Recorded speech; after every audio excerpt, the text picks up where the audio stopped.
Solicitors, we take pride in our clients' service. As a niche law practice, we are conscious of the demands of our clients. We always offer a friendly, listening ear and sympathetic attitude.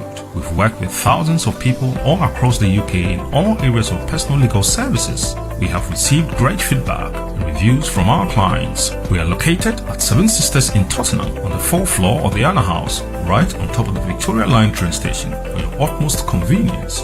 We have a friendly office and provide all of the refreshments necessary while you wait to see a lawyer. We are dedicated to our clients and have a successful record of serving our clients. Solicitors of England and Wales are of high quality and are bound by the highest professional standards. We are officers of the court and are bound by standards of integrity, competence and conduct as part of our responsibility to uphold rule of law. Our solicitors and lawyers care about your case and are committed to providing the best possible service to you in the most considerate and careful manner. We hold 2 Law Society quality marks. Law Society accreditation helps to demonstrate that we have attained the requisite standard in the area of law and have the requisite expertise. BWF Solicitors, we're here to help you with your legal services when you need us.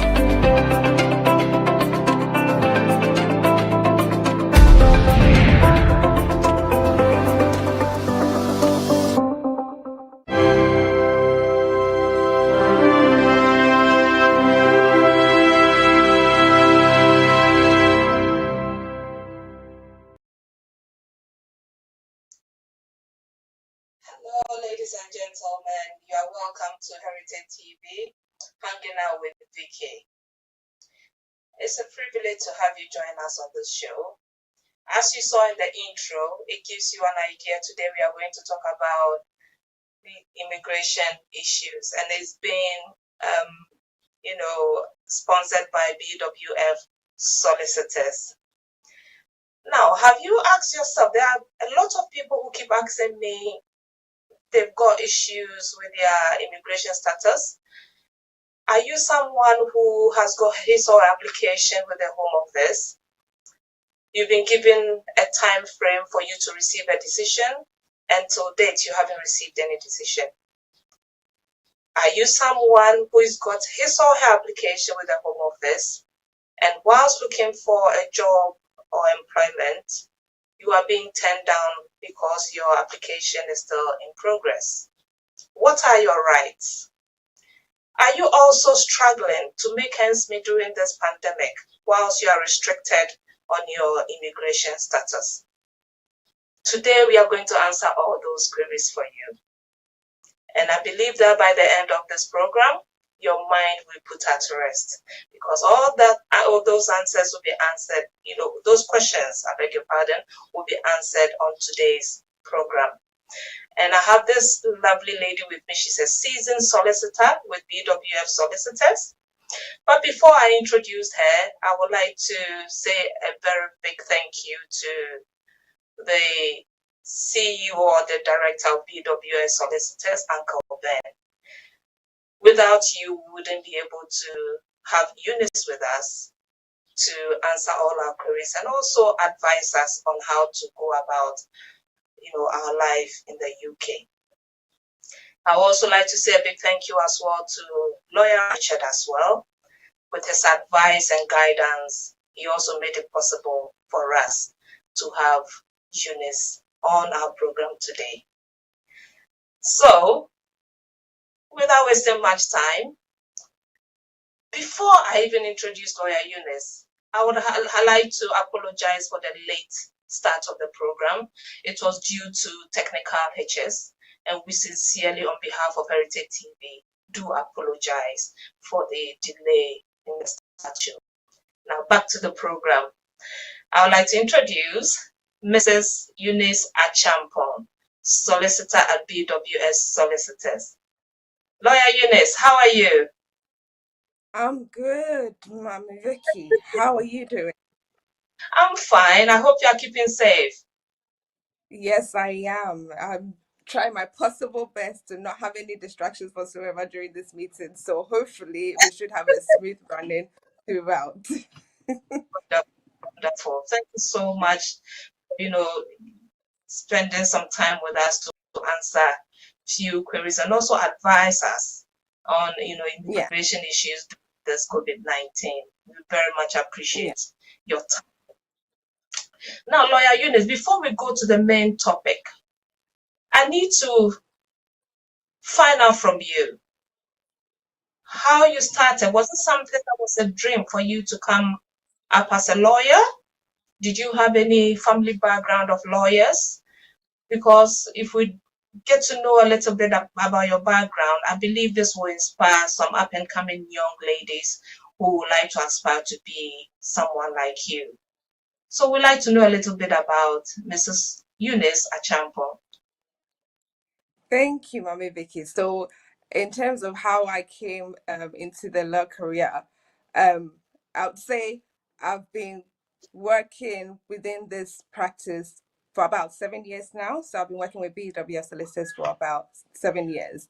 And I didn't wake up one morning thinking I wanted to be a lawyer. It was because of the fact that I saw what was going on around me, and I had this desire to help people, but help people within the law.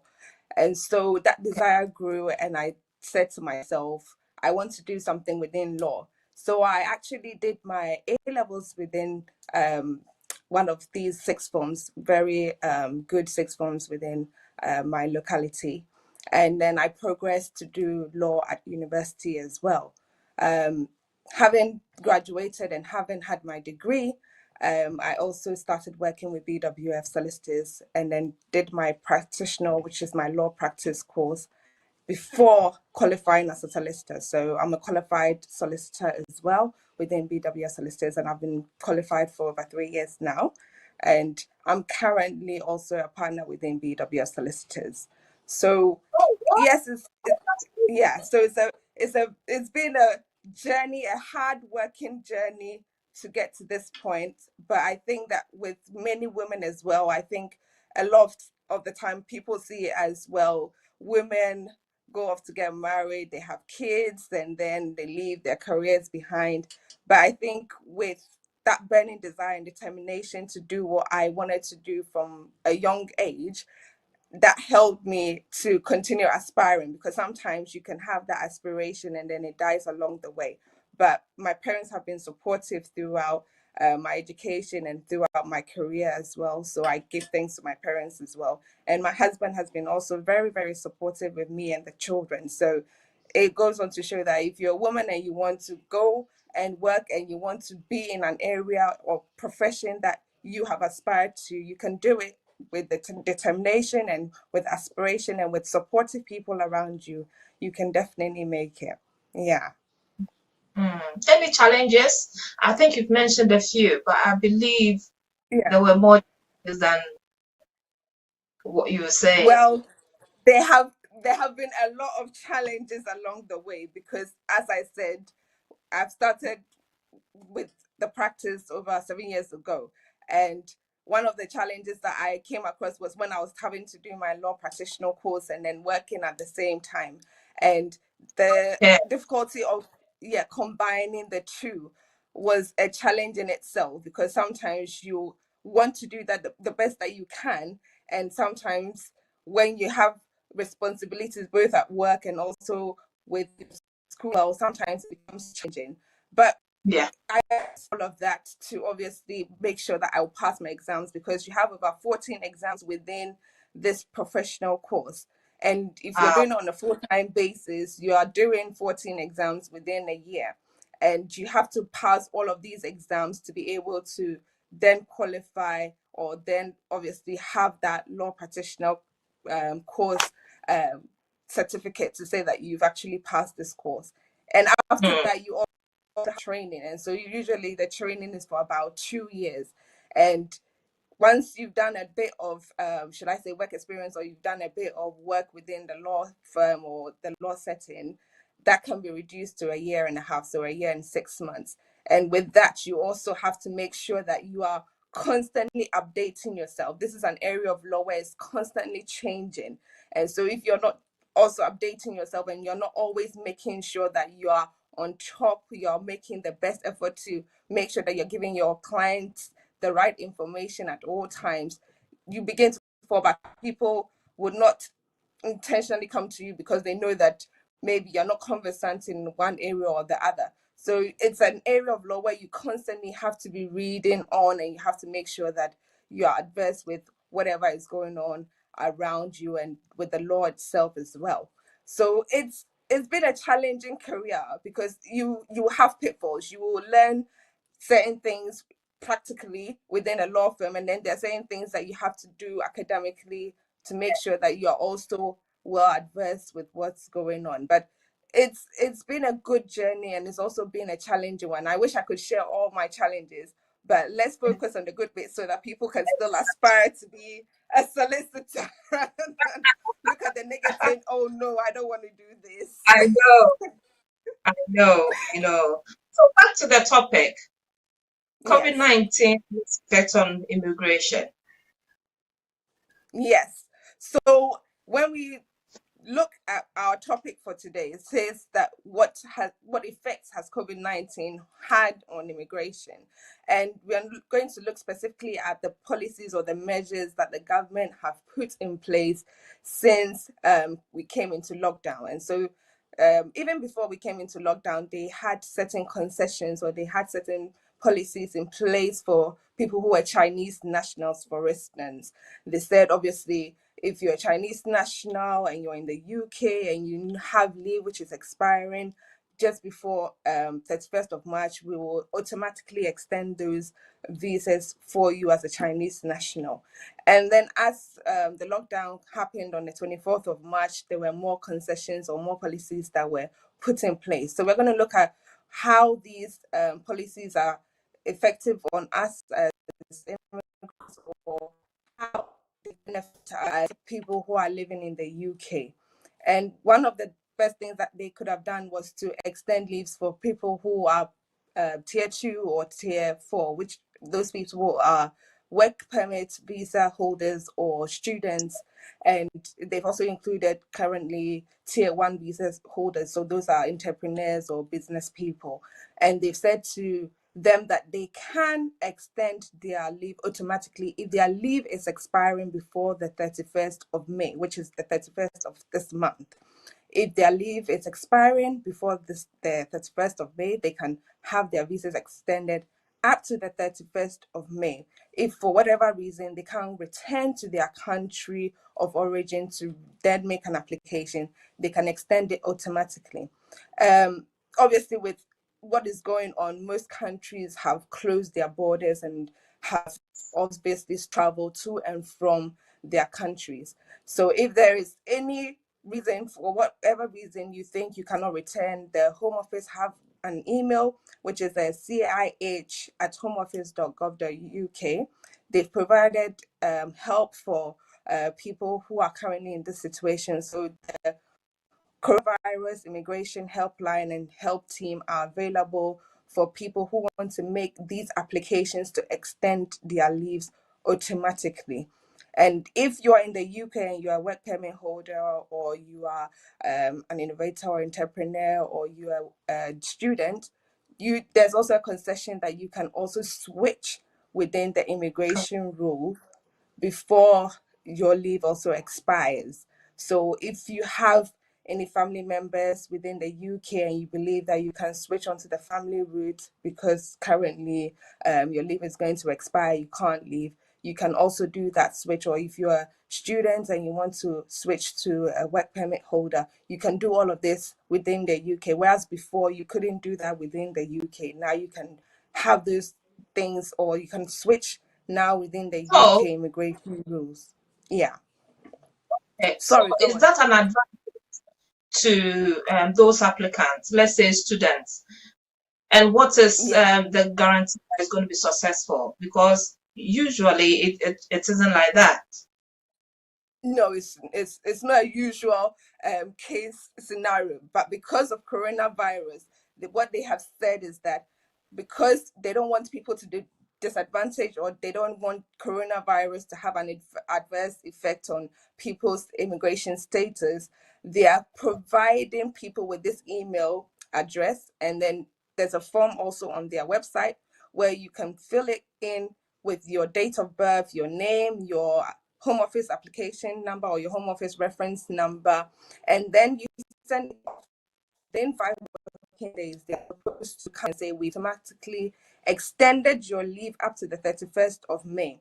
And if for any reason you think that you haven't heard from them, as long as you've put that application through to extend that visa that you have currently to the 31st of May, that should give you evidence that at least you've sent that application off for them to extend that leave.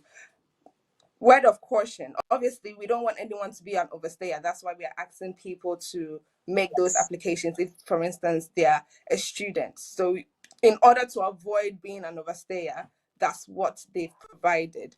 And to also add to it, if you believe that you can switch, so if you have a family member or you think that you can gain employment within the UK where a sponsor or an employer is able to sponsor you on the work permit visa, as a student, you can also switch under that route. Currently, the government's policy about students or graduates being able to extend their leaves for 2 years is not currently in place. They said that will come into being in June 2021. So unfortunately, people can't make an application as a graduate under that scheme because it hasn't started yet. But if you are able to switch from one category to another category whilst you are a student in the UK, there is that freedom or that liberty to go on and make that application to switch under the immigration rules. Yeah. Wonderful. I hope I've So, answered your question. yes, you have. How about those who have to go home and get married? Okay, so in terms of people who are Because making they've been told they applications, can't get married here, they'll have to get married back home. okay, so I think you're referring to people who want to make applications as family members under the immigration rules. So in cases like that, usually if there is a couple and they haven't got any children or they haven't got any dependents who are under the age of 18, we usually advise that, for instance, because the immigration rules say that there has to be insurmountable obstacles where you, the British national or the settled person, cannot go back to the country of origin. You therefore have to let that person who hasn't got leave return back to the country of origin in order to make an application, which is a successful application under the immigration rules. So if you're a person and you've decided, okay, I'm going to return back to my country of origin, but currently there are no flights, there's barriers and borders have been locked down because of the coronavirus, then it means that you can't make the application when you want to make it. So until the borders are open and until the barriers have been lifted in regards to the lockdown in the country of origin where you are coming from, unfortunately, you can't make travel back to where you're coming from. And that means that you might have to put that application on hold for the time being because it's all technical. If in order to meet the immigration rules, you have to be out of the UK to make that application. So if you can't make that application, then it means that obviously you have to wait until those restrictions are lifted before you can make those applications. Unfortunately, there are no concessions or there are no policies that have been put in place by the Home Office to help people in that situation. So we would have to obviously wait until those restrictions have been lifted before we can advise people to go ahead and then travel and then make those applications. Yeah. Oh, And also to add, okay. yeah, also to add, there are obviously people in those situations where, for instance, they will have to access visa centers within Ghana or whichever country they are coming from. And at the moment, due to what's going on, most visa centers are also shut down. So there isn't any Oh, announcement, or there hasn't been any announcement to say that the visa centers have also been. And I know in Ghana we use the visa center in Accra, which is obviously run by the TLS contact. And I know on the TLS contact, if we need further information as to which visa centers are open, we can go onto their website and also see when these centers will be open. But currently, none of the centers are open and they are still shut due to the coronavirus policies or restrictions in those countries as well. Yeah. okay. Okay. All right. I've got someone sending a question. wants to say unanimous, wants to know, is it possible, still possible, to take ESOL, meaning English speaking and listening test, or life in the UK test before leave to remain expires? Okay, so in terms of people who are applying from the UK, they've obviously said that the Trinity College of London centres are available to book people in to have these English language tests to be taken. So they're saying that you can book them, but currently you can't take them. So I have a client whose leave is literally expiring tomorrow, and he wants to make a switch from the 10-year route to the 5-year route. And I told him book the test as quickly as possible and make sure that you can do it before the leave expires. And currently he's in limbo because he's applied to book, and the earliest booking he could get was in July. And I said to him, go to the center, go and see what's going on in the center. So he went to his closest Trinity College center, and they said to him, unfortunately, the earliest time we can sit any of our exams is the 1st of July. So currently, the centers, you can have the exam taken, but unfortunately, the centers are still closed. So in this instance where my client's leave is expiring, within the application, I've already explained exceptional circumstances that because of the coronavirus restrictions, he's unable to take this English test. Hopefully, once the centers are opened, he will be able to take the test, and then once the certificate is given to him, he will be able to forward that to the Home Office. So currently, if you're not able to take the test, there is a section within the application where you can explain the reason why you're not able to take the test. And therefore, once the centers become opened, you can obviously take the test and then send in the certificate or scan it to them and let them know that you've now been able to take the test, and therefore you meet the requirements to jump from the 10-year route onto the 5-year route. And I think that's also likely for people who are doing it outside the UK, because if you're making an application from outside the UK, you have to meet the IELTS requirements as well. And currently those centers are also shut. So until those centers also become opened, unfortunately, you will not be able to make the application because it's all dependent on meeting the requirements for English language, and also the life in the UK for those people who are applying for indefinite leave to remain. So we're just keeping watch. Once these centers become opened, then I'm sure people will be able to take those tests. But currently, they are taking bookings. But once they open, I'm sure people will be able to then take the ESOL test and then send them forward. But you still have to make those applications online, regardless of whether your leave is expiring. Your applications still have to be submitted to the Home Office online. And then later on, once the certificate has been issued to the applicant, they can then send that forward to the Home Office. Yeah. Okay. Okay. But Lawyer Eunice, when will appeal hearings resume, and what happens if an Yeah. appeal hearing date has been adjourned? I've not heard further. Okay. So in terms of appeal hearings, I think a lot of the appeals started to be adjourned very early on in March, and the first tier tribunals have given guidance and have sent directions to lawyers and to appellants in general to say that at the moment there's no face-to-face hearings. So currently we have to obviously hear cases remotely, and if anything, they are sending us directions as to how we should even send documents to the court. So now we have to give our contact details as representatives, our contact numbers, our emails, our names, so that that can be forwarded directly to the courts. And they are saying that also send your documents or the appellant's bundle with the general arguments that you put forward in court to their email. So they've provided email addresses where all of these documents can be sent. So we are not sending any paper to the courts directly, but we are sending them via email. And usually what happens is that because the court has directed there will be no face-to-face hearings, they are within their power to obviously make decisions once they've received the documents on the paper. And if they believe that the cases are complex and the cases cannot be heard just on the paper, then they would issue us with more directions or another hearing date.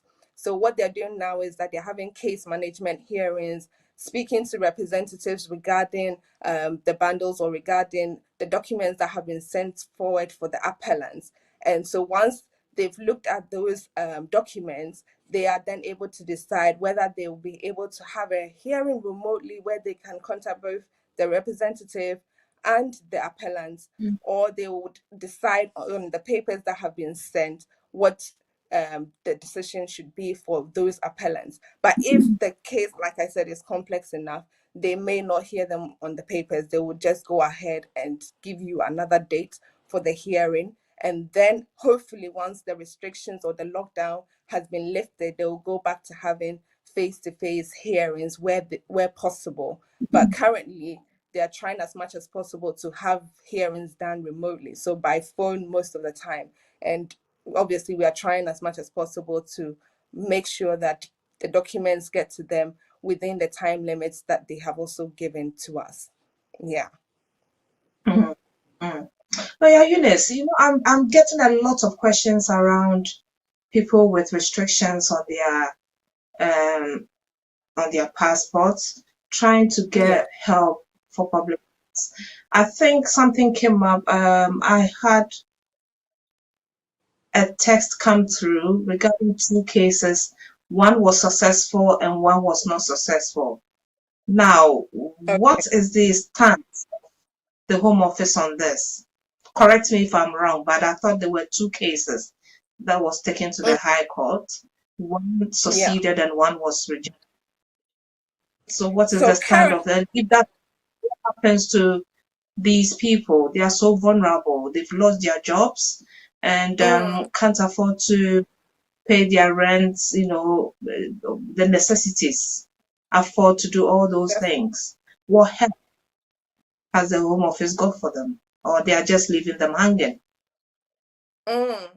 And like you've just said, Mami Vicky, there are so many instances of clients or people who are currently in difficulty because either they've had to be laid off work, or for instance their hours have been cut short and so they are not able to work as many hours as they were working before, or they're self-employed and they are not earning enough income to be able to look after themselves and their children and their family members. And there are so many people caught up in this situation. As you previously mentioned, there's been current case law to say that in a case where, for instance, there has been difficulty in meeting your maintenance, or you're not able to adequately look after yourself or accommodate yourself, then there is that opportunity now for the Home Office to obviously be sympathetic to the needs that you have.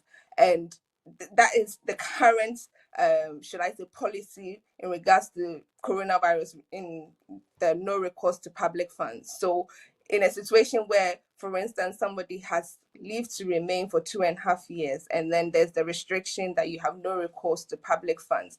In this current situation, they're saying we should be more sympathetic and then grant these recourse to public funds efficiently and quickly. And so, if in this current situation you find yourself in difficulty, you're not able to pay your bills, you're not able to look after the family because your income is very low, they're now looking at these act change of condition applications. So it's not just them automatically giving you recourse to public funds, but you have to apply for a change of conditions. And once you've made the application for change of conditions, they usually ask you things like your income and what your expenses are. And if your income is extremely low and your expenses are high, things like the bills you have to pay, and you still have to pay rent, and you still have to pay council tax, and you still have to pay all the other bills that you have to pay within the household. And some people have debts ranging from loans to credit card debts and other debts they also have to pay. So unfortunately, people are not able to meet their expenses. And if you can't pay your rent, for instance, that will render you homeless.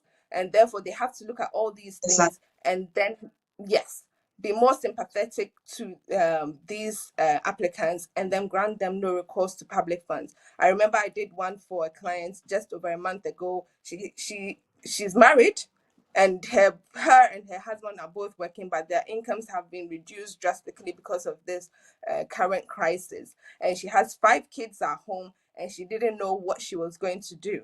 And in less than a month, they've sent a decision to say that they are taking off the no recourse to public funds, and they'll be sending her new cards to show that she has recourse to access public funds. So things like the child benefits, the child tax credit, the universal credits, which is a new form of encapsulates all these other benefit they give to applicants. She can now have access to these benefits so that she doesn't have to struggle as much because of her expenses. So it's looking favorable because they're actually being sympathetic to these applicants and making.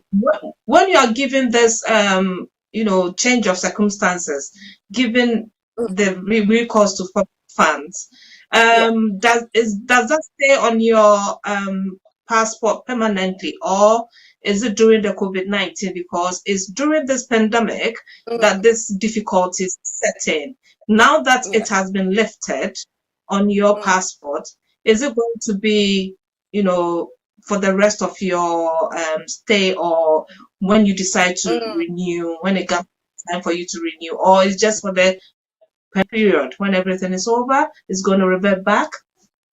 Okay, so in terms of them lifting off that no recourse to public funds on your biometric card, it's usually a card which has your leave to remain.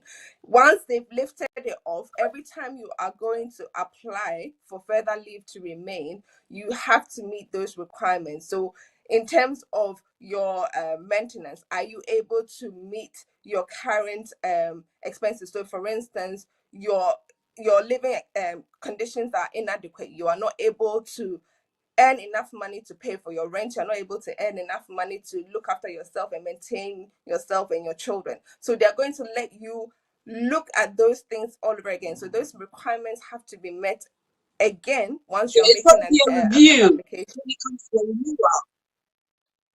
Yes. So once it's been lifted, once you're going for a renewal, you have to make sure that you're meeting all those requirements once again for them to keep that condition of recourse to public funds on your status, because it's not automatic that they should give you leave to remain with recourse to public funds.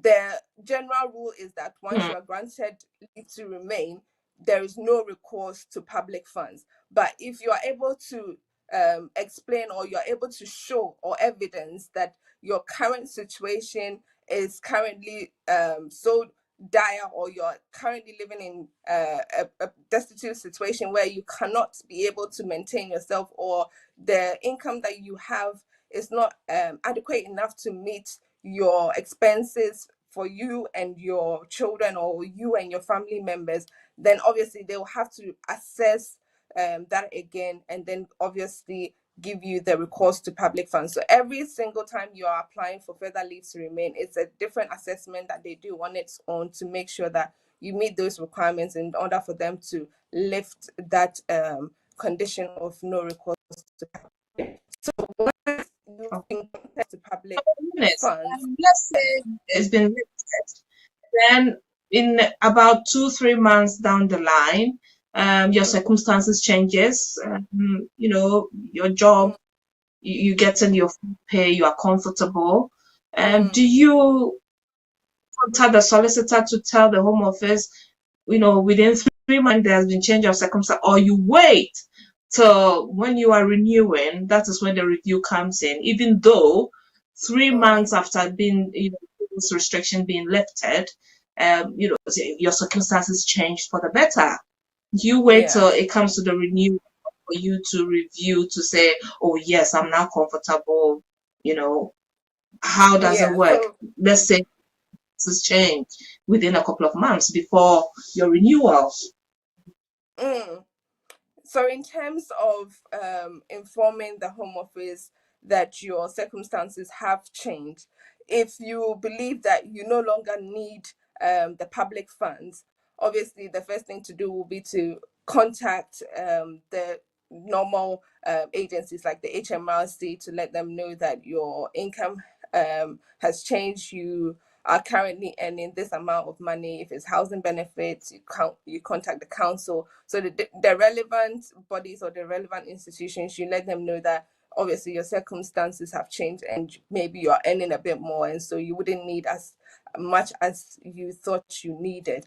And when it comes to the fact that, for instance, some people have recourse to public funds within this period and their living conditions or their circumstances have changed. So people who may be on the 10-year route, usually they would maintain this until they are going for further leave to remain, until they then obviously have to then give the Home Office any indication as to whether they would want that no recourse to be lifted or not. For people who are obviously on the 5-year route, there are requirements that have to be met, and people who are on the 5-year route have to meet a maintenance requirement, which means that they are able to adequately maintain themselves and their dependents, or if they are dependent on their spouses to make those applications on the 5-year route, they should show that they have an income of at least 18,600 a year, and therefore, once they are able to meet that requirement, they should be able to obviously show that they are able to continue with that should I say leave to remain. Sorry. Ladies and gentlemen, let's take a little break and we'll be right back. Take a little break. Just play an advert. Our sponsors, UWF Solicitors, who are sponsoring this program today. We'll just get an advert from them. We'll see you in a short while.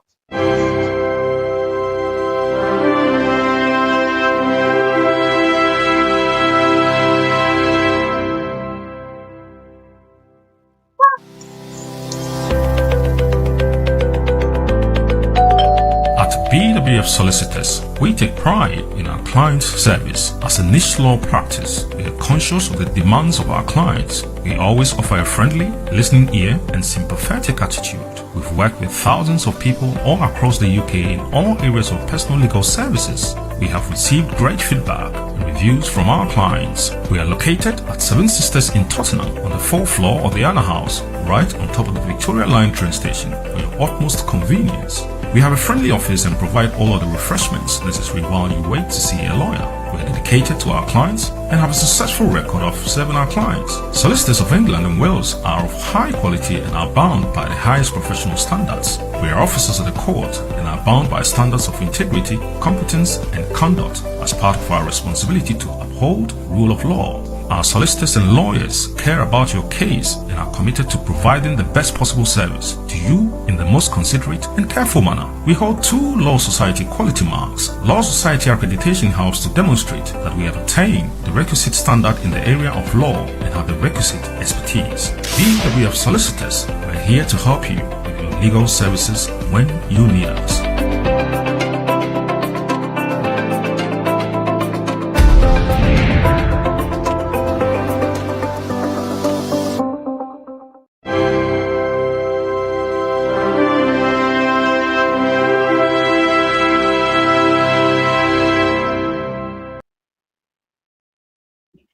Yes, ladies and gentlemen, that was our sponsors for today's show, BWF Solicitors.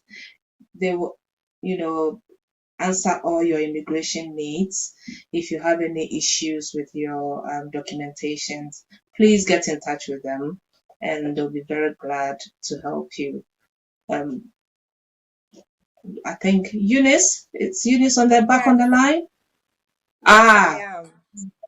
Yeah, thank God. Yes. I apologize for that interruption. Please forgive me. That's okay. So I as also I was took saying before, a little break to have a glass of water as well. My dry was a bit, my throat was a bit dry. That's good. I hope I don't have any more interruptions. I'm so sorry about that. That's fine. Okay. That's fine. That's fine. As So I you was were talking saying, about, those who had restrictions and yes, along the the line fact when their that, circumstances change. Yes. yeah.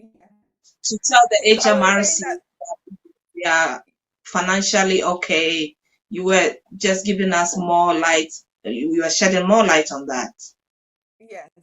So I was saying for those that are on the 5 year route, usually they have to meet the maintenance requirement or they have to meet an income threshold. It's based on their spouse or their partner. So usually they have to meet an income requirement of at least 18,600, or if it's they're maintaining them and their children, they just have to meet a maintenance requirement where their income should be enough to look after them and their children. If they consider giving them income support, their income should be at least at the range that they would give income support to people who are single parents and have dependents.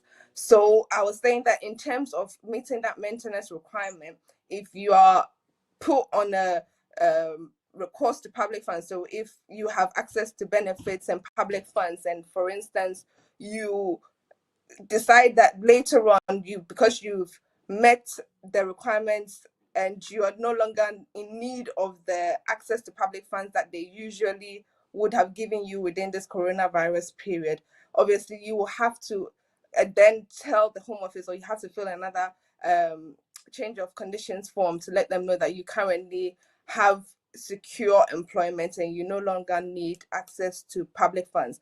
But the whole downfall or the pitfall about that is that once you're put on the 10-year route, which is a change from the no recourse to public funds to recourse to public funds, you are automatically put on the 10-year route. And once you're put on the 10-year route, it's almost like you're starting the 5-year route all over again once you tell them that you're able to meet the requirements. So you're making an application to say that now I meet the requirements under the 5-year route. And it's like you're starting the clock once again, which is not particularly, should I say, of benefit to somebody who is on the 5-year route, who wants to maintain being on the 5-year route. So that's the pitfall for those who would be on the 5-year route. But for people who are already on the 10-year route to qualifying to settlement, there isn't any issue in regards to whether they should then inform the home office as to the fact that they are now currently able to maintain themselves and their families when it comes to meeting that what you call it, maintenance requirement.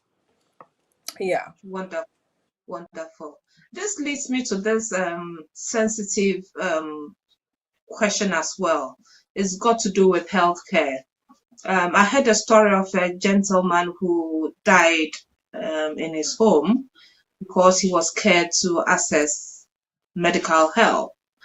Um, what can people like that do? People who haven't regularized their stay, wanting to access the NHS. Maybe someone has got the symptoms for COVID-19, needs treatment.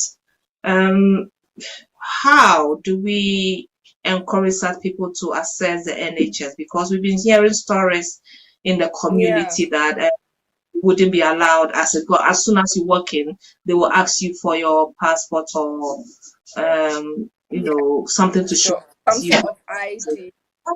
And obviously, yeah. So like you're saying, there has been a lot of fear in regards to people accessing the NHS, especially if they don't have any legal status within the UK, or maybe they've come to the UK as a visitor and they're currently stuck. They don't have any means of returning to their country of origin, and they find themselves in this situation where they've contracted the virus and they don't have any means of paying for NHS.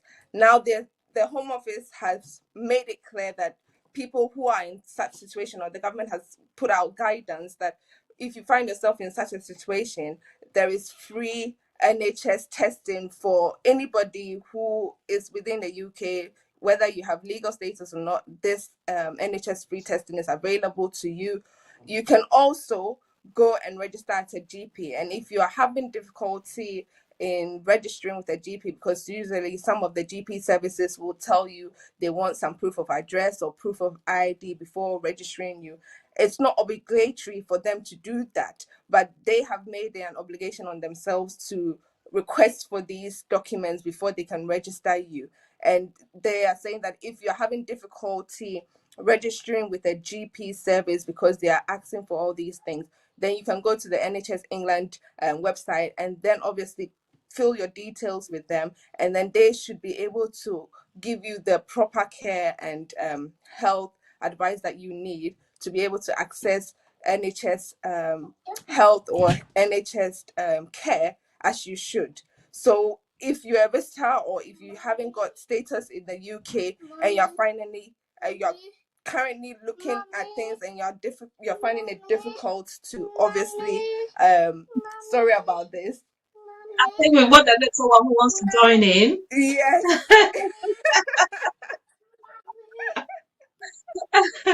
Would you like us to take another break to settle the little one? Yes, please. Yes, ladies and gentlemen, another address from our sponsors for today's show, BWF Solicitors. Thank you so much, Uncle Bernard Owusu, who is the head of BWF Solicitors, making this program possible. And let's take a little look. All your immigration needs, BWF is the answer. Let's take a look.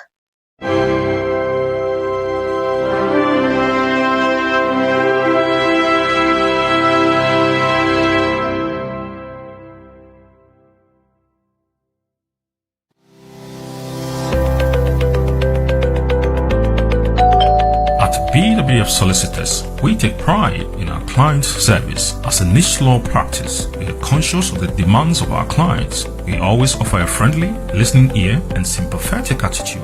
We've worked with thousands of people all across the UK in all areas of personal legal services. We have received great feedback and reviews from our clients. We are located at Seven Sisters in Tottenham on the 4th floor of the Anna House, right on top of the Victoria Line train station for your utmost convenience. We have a friendly office and provide all of the refreshments necessary while you wait to see a lawyer. We are dedicated to our clients and have a successful record of serving our clients. Solicitors of England and Wales are of high quality and are bound by the highest professional standards. We are officers of the court and are bound by standards of integrity, competence and conduct as part of our responsibility to uphold rule of law. Our solicitors and lawyers care about your case and are committed to providing the best possible service to you in the most considerate and careful manner. We hold 2 Law Society quality marks. Law Society accreditation helps to demonstrate that we have attained the requisite standard in the area of law and have the requisite expertise. BWF Solicitors, we're here to help you with your legal services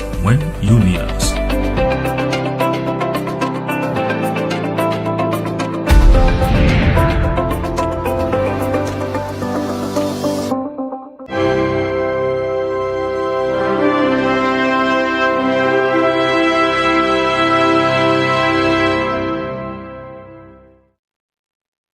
So that was BWF Solicitors for you.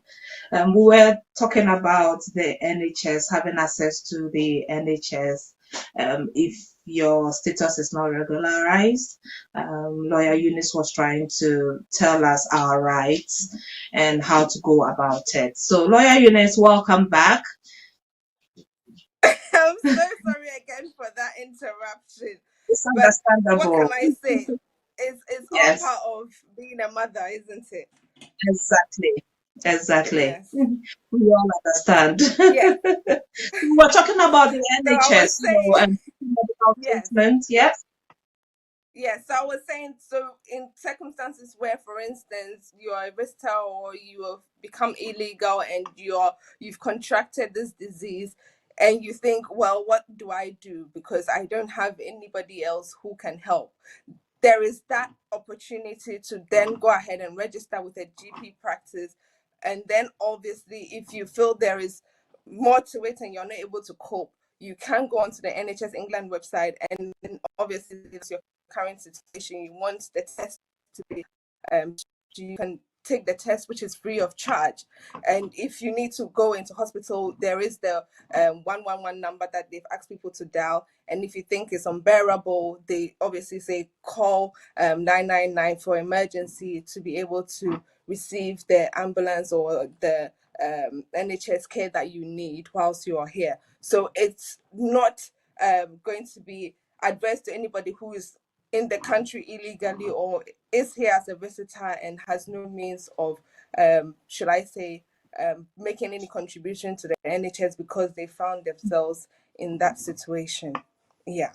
Okay.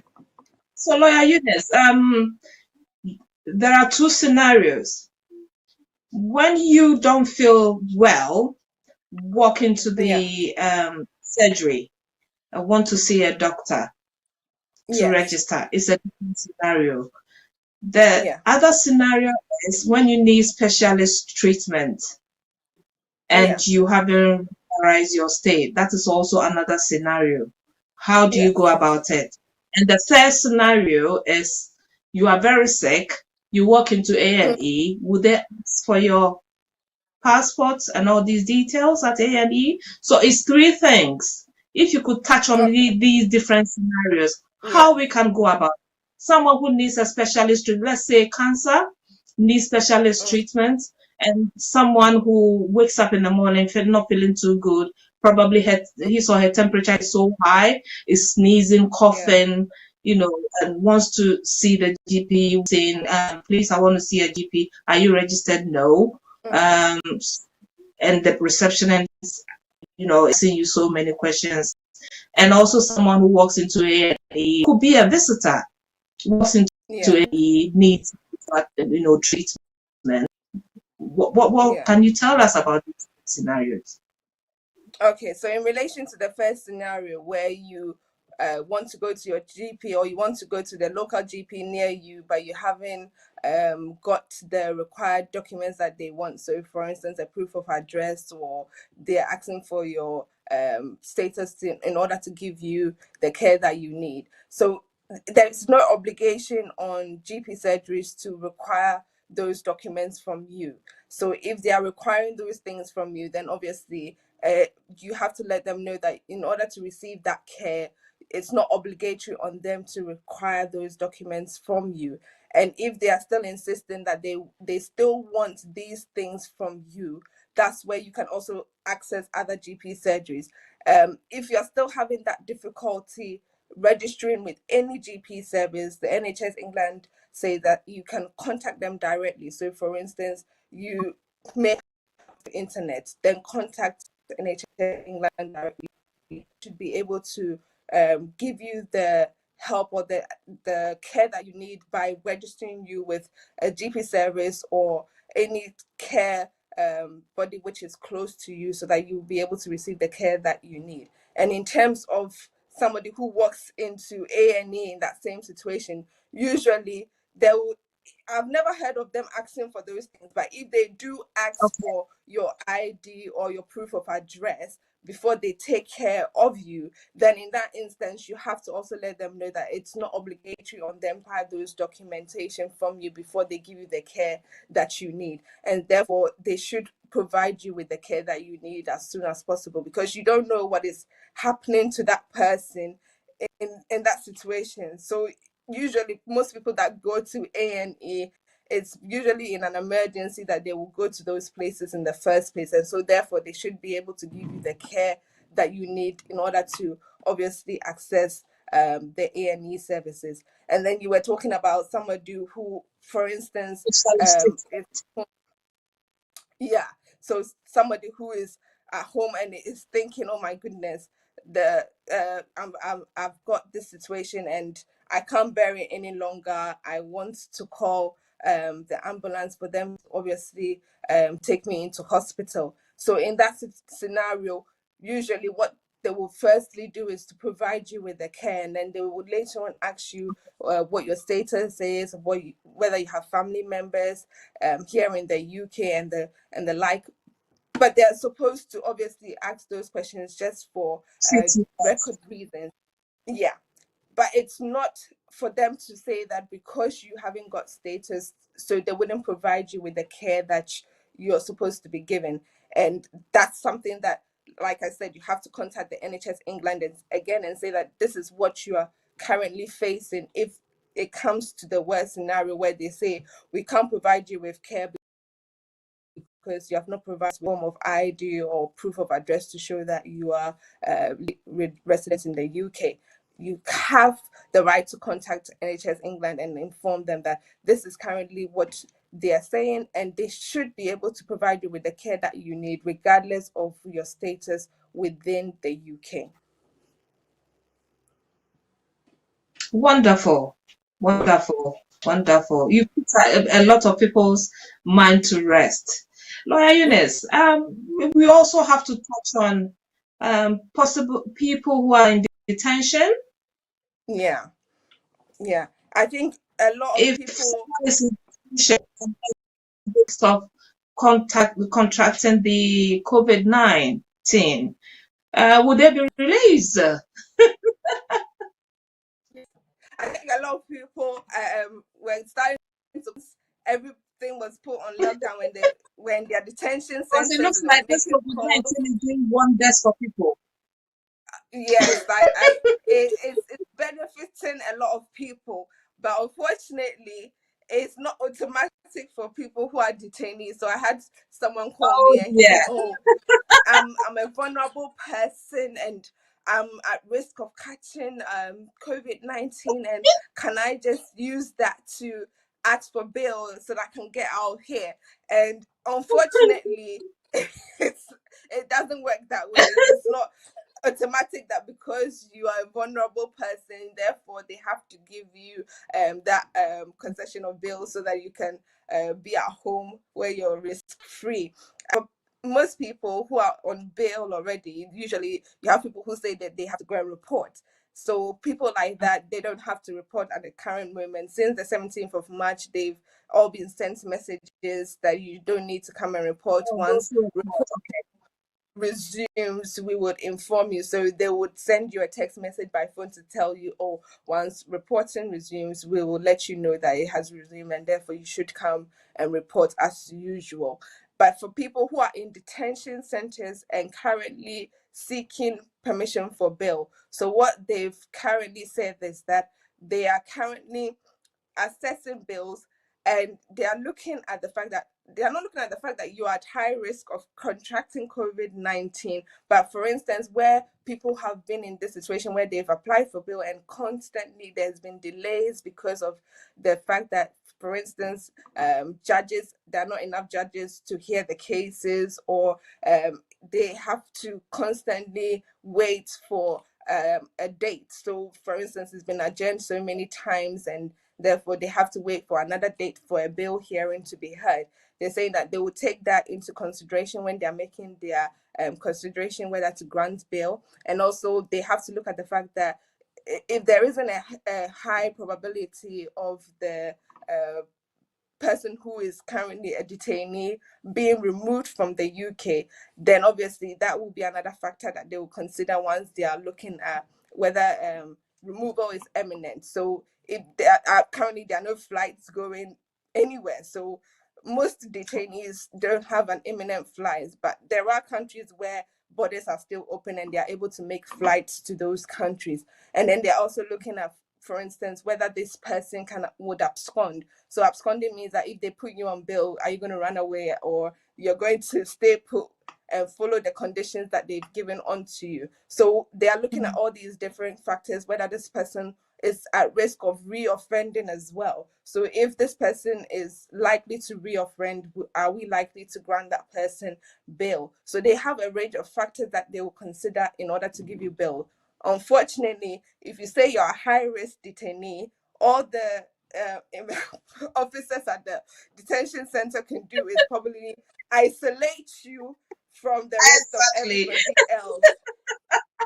Unfortunately, they can't tell you that you will be granted bail because you're at high risk of contracting COVID-19. And I think a lot of people expected that because they may be vulnerable and they have other health issues, they should be automatically put on bail. But unfortunately, it hasn't come to that point where they are giving people bail automatically based on their health issues or the fact that they may be high risk of contracting the COVID-19. I mean, if it's very serious, know that the detention centers have provisions. They are making it more hygiene sensitive, so they're making sure they're putting things in place to make sure that they're following the guidance that has been issued by the government, to make sure that at least detainees are as safe and risk-free as possible. So these are things that they've also tried to put in place to make sure that those who are detainees will be able to at least be as risk-free from catching the COVID-19 as possible, as possibly best as they can. Yeah. Okay. Lawyer Eunice, our time is fast spent. I've asked my director to give us few more minutes, Yes. because I've got another thing that I wanted you to touch on. Without that, those who have made contact with me asking those questions, I wouldn't, Mm-hmm. it wouldn't do it. So briefly, if you could tell us our rights regarding employment issues, people who, Yeah. are home. Current. Some of them are having issues with their employers paying the is it 80%? Yes. The Yes. 80% So what are that the our government. rights as immigrants? If you could please touch on that, that would be very nice. Okay. So currently people that are employed, so for instance, you are still working, but your employer has told you, maybe we will need to furlough you. So if you fall into the category where your employer has told you, we will need to furlough you as an employee, what the government is saying that is that they would have those employers put you on the furlough scheme. So it's a retention job scheme where they want to make sure that as many employees are kept in their jobs as much as possible. So they will let you, as an employer, let those employees stay on as employees. And what they're saying is that you have to pay them 80% of their salary each month, and the government, which is the HMRC, will reimburse you with that 80% that you give to the employees at the end of each month. And I think a lot of employers are somehow struggling with that, especially when you look at the hospitality industry, like restaurants and hotels and the whatnots, and they're saying we don't have that 80% to give to, I mean, let's say 100 employees, and therefore we have to lay some of these employees off because unfortunately we can't provide for their income. What the government has also done is that they are also providing loans to businesses where, for instance, they think that, well, because you don't have that available means, we'll provide you with loans. So they have this business scheme also available to businesses to take on loans, in order to meet whatever shortfall they have. So this is usually done through the bank. And what they're saying is that if you apply through the bank for this business loan, obviously the bank will have to do their assessment and then provide you with this loan, which will be at most, I think it's between £0 to £5 million. And so if you're able to access that loan, then hopefully that should help you meet that shortfall that you have in regards to the furlough scheme. There are also people that may be in the category of self-employment. So for instance, you are self-employed and you can't work because currently, because of the demand, there isn't really much demand in terms of your area of work, and therefore you are not getting the income that you need.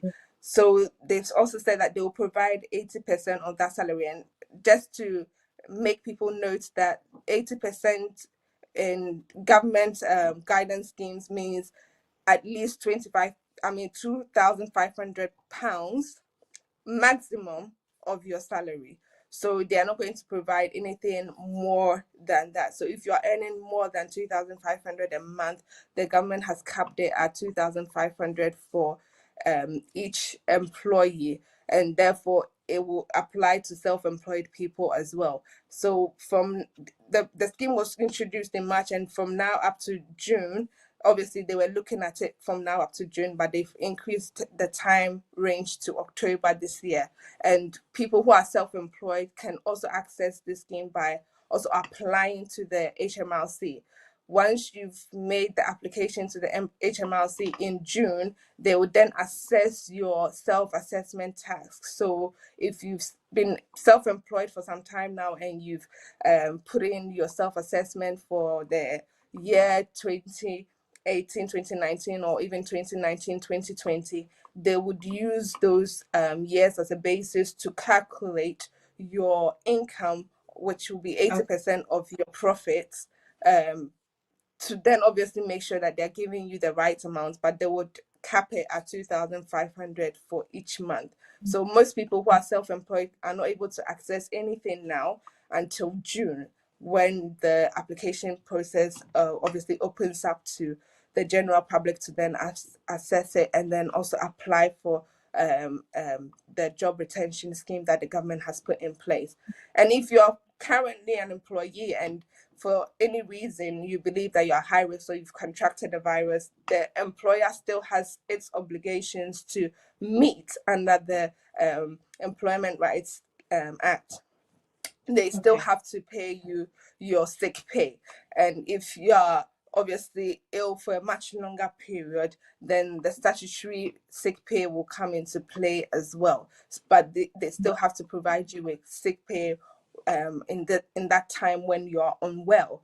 Usually this is if you are unwell for 4 or more days within the month, then you obviously will be able to access the sick pay. And if it's for longer, then the statutory sick pay, obviously, which is provided by the employer for some time, will be what will be given to you whilst you fall ill or you are at home. And if for any reason you also need help with your employment, so there's also the employability allowance that they also give as well. So for instance, if you're currently out of work for whatever reason, that should also be given to you as an employer.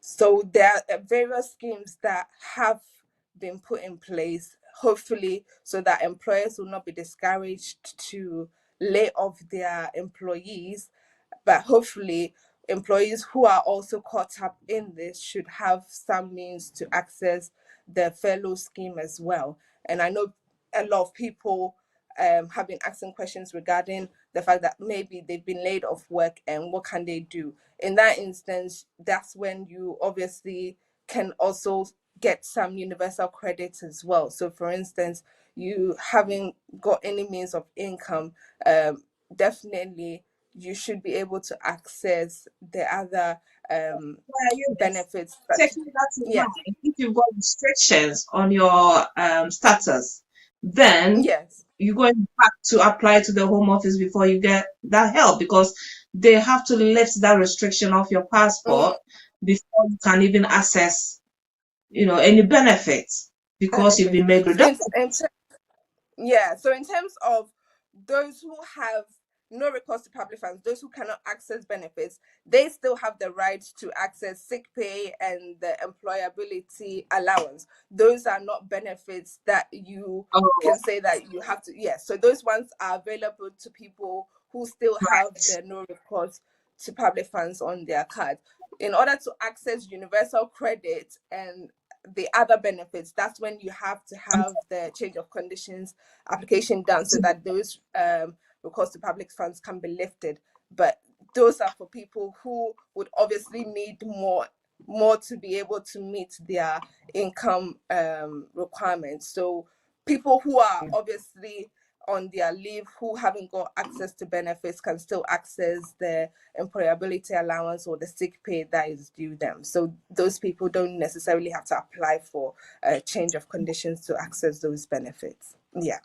Oh, oh, great. And what about those who whose employer are not fulfilling their part of the bargain by making sure they Mm, pay the 80%. How do you yeah. take this forward? How do you report them? So, in terms of people who've been told, well, we're going to furlough you. So, initially, your employer should tell you, or it has to inform you in writing that they are putting you on the furlough scheme because currently they are not able to pay you the agreed salary that you would usually get. And that's how it should go on. Unfortunately, there are some people that have been laid off. They've just been told you are no longer Just needed, and they've just been laid off. Unfortunately, those people don't come under the fellow scheme because their employer has basically made dismiss them without any reason. So unfortunately, even though they are currently not accessing any income, because of the current situation that's going on under the employability act, they're supposed to obviously give you a reason for laying you off, or for obviously putting you out of work. But if they're not able to do that, that's unfair dismissal. So under the employability rights act, you can obviously say that there has been a dismissal where there was no reason given to you, and therefore you would also want to challenge them as to why you were put out of work. Currently, I don't know many people who have challenged their employers in that area, but there is that opportunity to do that. I know people that have left employers because of the fact that they've been laid off, but they've also had opportunity to apply for employment elsewhere, and so they've elsewhere. also looked at, yeah, those opportunities to also gain some income, because at the end of the day, people are thinking about how to maintain themselves and how to live day by day as time goes by. Because unfortunately, if they are not able to access all these benefits, there is also the possibility that they'll be spending more money going to the employment court when they don't have that money in the first place. So people are looking at, is there any other job vacancy available to me where I can also work and then save some money rather than spend it on a court case when I don't even have the money in the first place. So I think people who definitely want to apply for the change of conditions because their situations are dire should definitely make those applications. And if, like I said, you can apply for the employability allowance as well, then obviously do so. It's just that some of the time maybe the money might not be enough, and you might have to apply for the change of conditions so that the recourse to public funds, no recourse to public funds, will be lifted in that situation. So they are trying as much as possible to make provisions for people where they are finding themselves in great difficulty. Yeah. Wonderful, wonderful, wonderful. Eunice, thank you so much. Thank you so, You so much, you've Mama done a Vicky. lot, irrespective of the few challenges. I know. Visitor coming, wanting to take over the whole show. That Oh, was great. goodness That was me. great. Within this short space of time, we've been able to touch on people who are having issues accessing health, those in in the detention centers, also those who want to extend their stay, maybe visitors or their stay in the country, those who have the applications there that is, long overdue. They should have had decisions which they have not received. You've touched on all these areas, and I think we've really done justice to the topic, isn't it?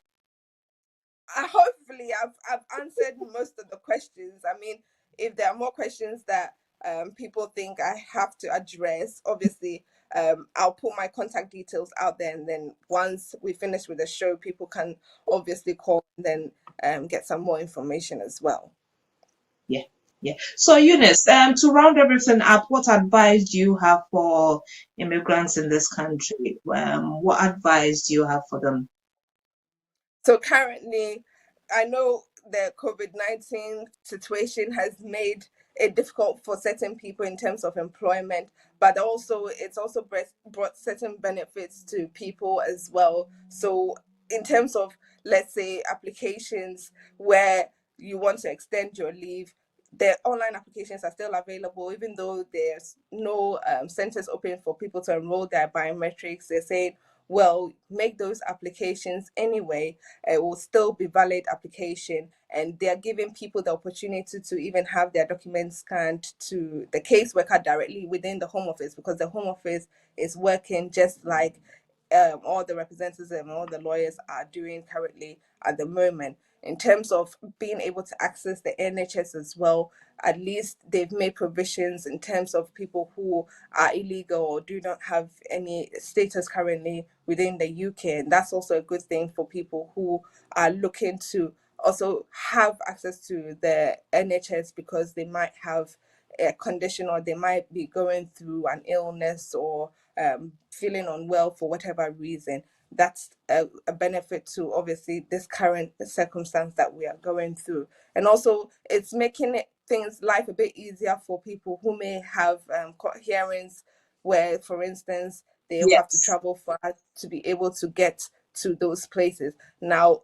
they're making, I mean, hearings remote, and so therefore you don't have to travel to any court. They will say, well, we've made, I mean, the means available where we can contact your representative by phone. Currently, I think the Home Office don't have Skype, so they don't have that video link to communicate with appellants or to communicate with representatives by visual link. But at least they are able to speak to the appellants remotely if they need to. And if there isn't the need to do that, the judges are saying, well, we can make those decisions based on the documents that you've also brought. So in all, they've tried as much as possible to make it as beneficial to applicants and appellants and people who are also detainees to be able to obviously have access to justice as much as possible. And I think the policies that they've brought in place will go on for quite a while, because we don't know when this current situation will die down. People are saying, well, it might go on for up to the end of the year. We don't know. People are fearful, people are anxious, but let's just remain positive. Let's remain upbeat and know that at the end of the day, we serve a good God who will be able to see us through. Regardless of what is Mhm. happening, things are still going on, and we still need to make the relevant applications, and we still need to access the relevant healthcare provisions that are in place. So let's be hopeful. Let's look forward to what the rest of the day here has for us.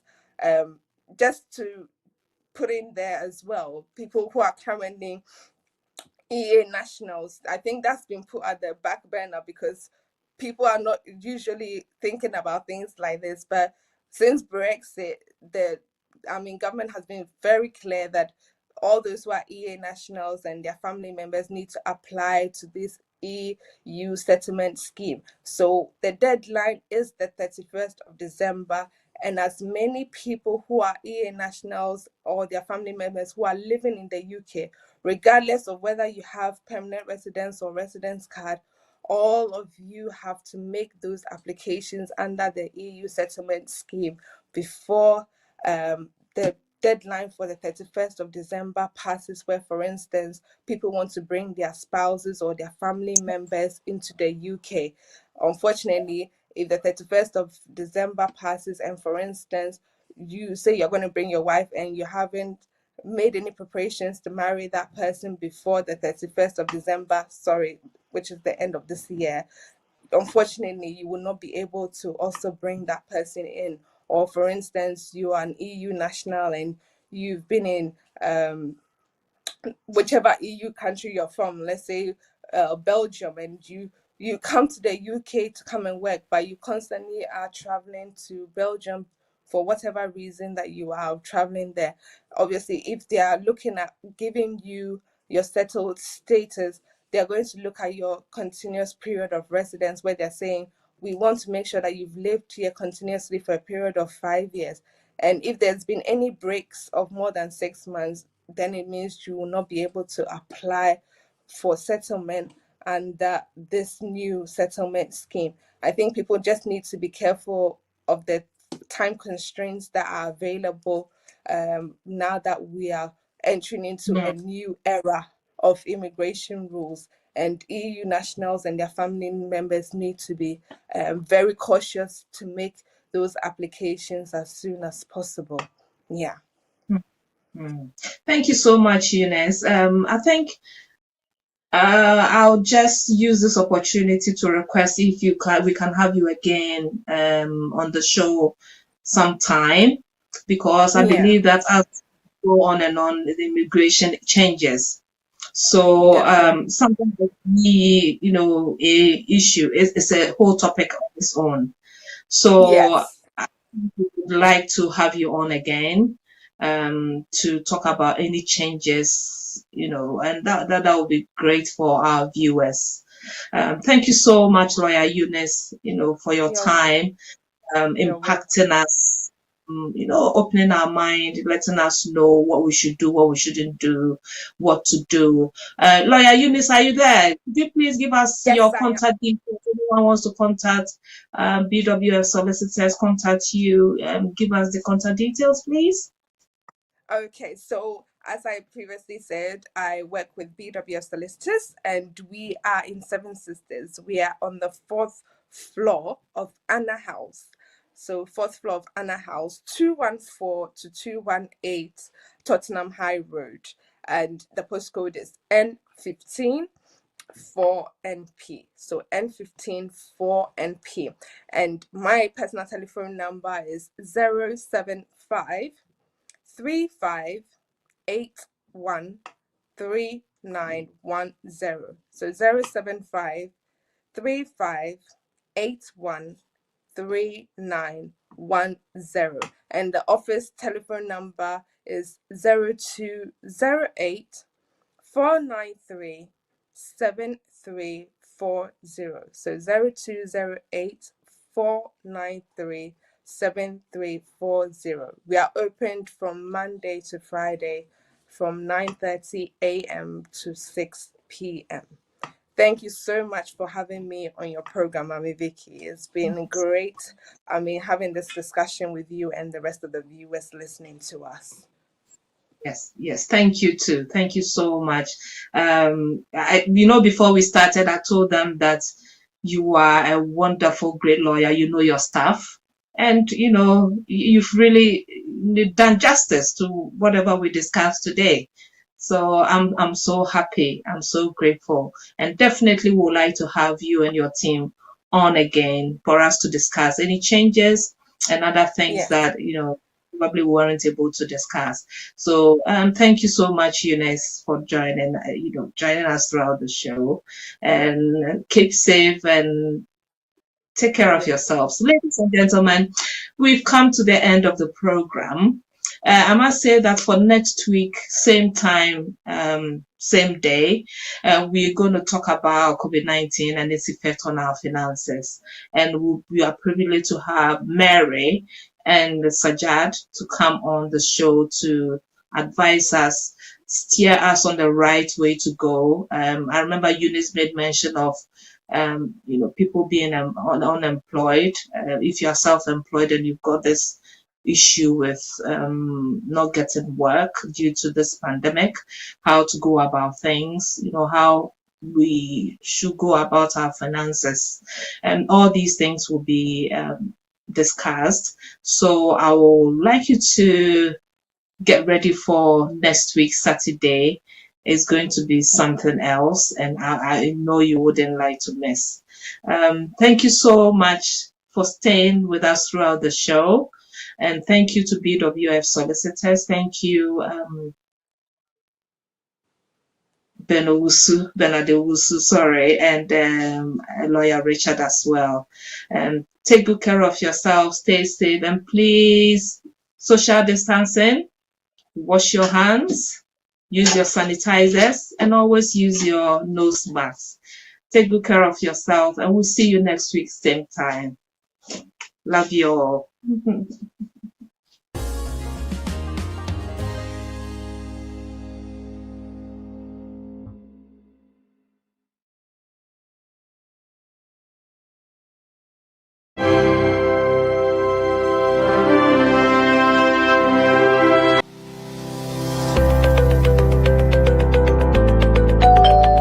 BWF Solicitors, we take pride in our clients' service. As a niche law practice, we are conscious of the demands of our clients. We always offer a friendly, listening ear and sympathetic attitude.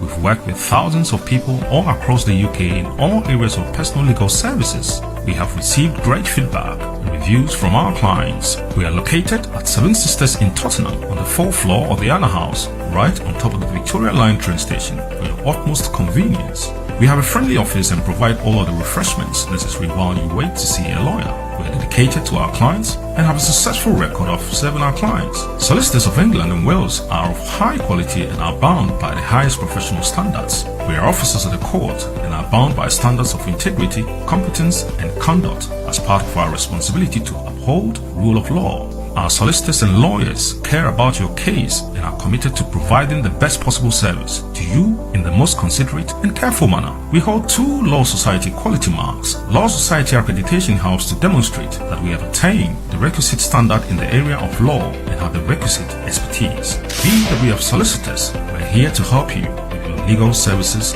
when you need us.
Everybody in London, have you heard that Heritage Television has come up with something new? All your functions and celebrations can now be multi-camera live stream that was only reserved for the rich and famous. Having a function in London can be viewed clean and clear immediately from any part of the world. Trust Heritage TV to give you a better reach. Heritage Television also does photography that will make you the envy of all your friends and family. Heritage Television is the best. All your functions like birthdays, funerals, weddings, church anniversaries or harvest. Heritage Television is the master. We are in the heart of London with an ultra-modern equipped studio. You can call us on 020-800-46100 or email us info@heritagetv.co.uk or mobile 0734 1234 560. Heritage Television will do you proud.